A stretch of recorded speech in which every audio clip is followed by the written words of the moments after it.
Në zemër të Bolzanos ekziston një vend ku bukuria takon dëgjimin. Është një hapësirë ku çdo grua ndihet e mirëpritur, e kuptuar dhe vlerësuar. Këtu bukuria lind nga dialogu, nga profesionalizmi dhe nga kujdesi për detajet. Pas çdo gjesti qëndron përvoja, pasioni dhe respekti për njeriu. Alba, çfarë përfaqëson për ty ky sallon? Për mua është më shumë se një sallon, është një mundësi për të përkëdhelur femrat që vjen ke unë, për t'i dëgjuar. Është një vend në të cilën përkëdhelen, apo jo? Po. Kush është pjesa më e rëndësishme e punës tënde? Pjesa më e rëndësishme është dëgjimi ndaj klientit. Është shumë e rëndësishme me kuptuar se çfarë dëshiron klientja, edhe me këshilluar sa më mirë që të qisim pa bukurinë e saj. Po. Çdo transformim fillon me një histori. Sot njohim historinë e një gruaje që ka vendosur t'i dhurojë vetes një moment. Përshëndetje. Si Mirë, faleminderit ju. Pranvera, gëzohem. Pranvera, përshëndetje. Përshëndetje. Jemi këtu në këtë sallon që është edhe një pikë në të cilën është më tepër se një sallon, është një pikë në të cilën çdo grua vjen dhe gjen disi vetveten përkëdhelet. Ti pse ka ardhur këtu sot? Po, shumë e vërtet, unë vi shpesh këtu dhe sot kam ardhur sepse ëndra ime është t'i kem flokët pak më të gjata dhe vetëm në këtë sallon unë kam besim. E dorëzoj veten plotësisht. Të ndroj disi lukun, po. Për të nxjerrë ndoshta në pa. Po, për të nxjerrë në pa, për të dukur edhe pak më e bukur. Për të dukur. Por ne jemi të bindur që bukuria e çdo gruaje është e veçantë, jo në perfeksionin. Megjithatë, do të ndjekim së bashku me ty këtë punë të mrekullueshme që do bësh me Albën dhe do të shohim rezultatin. Alba është e mrekullueshme. Faleminderit. Dora e saj është e mrekullueshme dhe unë i besoj plotësisht. Le të shohim se çfarë do të bëj sot. Okej. Faleminderit. Faleminderit ju.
Kemi arritur tashmë në përfundim të këtij procesi ndryshimi. Si ndihesh në këtë moment?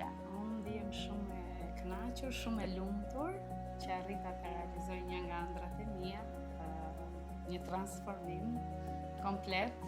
Kur e pash në pasqyrë nuk e njëri njoha vete dhe jam shumë e lumtur. Dhe është pikërisht ky pra një nga qëllimet që ka ky sallon është të dëgjoj gratë të nxjerrë në pa bukurinë e tyre sepse çdo grua është e bukur. Bukuria nuk është perfekcion, nuk është ndjekje një modeli. Bukuria është të ndihesh mirë në lëkurën tënde, është të shikohesh në pasqyrë me vetbesim, sepse e vërteta është vetëm një, çdo grua është e bukur.